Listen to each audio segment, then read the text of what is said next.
Okay, so yun mga ka-SG Moto, mga amigos, no. So dineliver na namin yung inabil ni Sir, no. Ay, ang nagda-drive ay si Ja, no, yung kasama natin ka-workmate. So ang dala ko rin e-bike C60 na drum brake. Ang kinuha naman ni Sir, yung inabil niya ay C60 na disc brake. So ihatid lang namin, pre-deliver naman. So dadalhin namin sa house ni Sir. Ayan, sama si Sir sa likod at si Ja yung nagda-drive, no.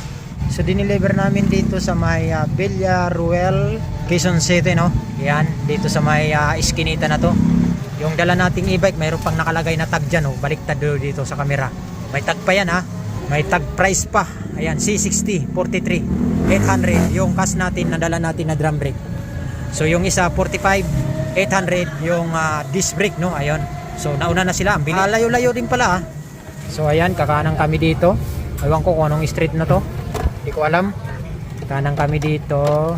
Malayo-layo din pala yung bahay ni Sir, no? Kaya kailangan talaga may service kang e-bike. O napakaganda pag may sarili kang e-bike. So hindi ka na mamamasahe. Napakaganda pa na kinuha ni Sir. C60. Kulay white. Ayun, kakaliwa kami. Ang daming linikuan. Malayo-layo pa. Pala ng house ni Sir. Ayun, ayun na. Malapit na pala. Yan. Okay, nandito na kami. Okay, so ito pala yung house ni Sir, no. Ayan na yung e-bike na dineliver natin. Yan, kay Sir. So ayan ang parkingin niya sa labas lang, no. Ayan, ito yung dala natin, C60. Patay muna natin yung susi yan.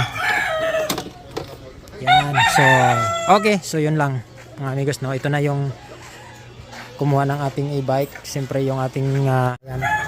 So na-deliver na namin dito. Okay, so dito na kami. Thank you, Sir. Dito na kami. Tara.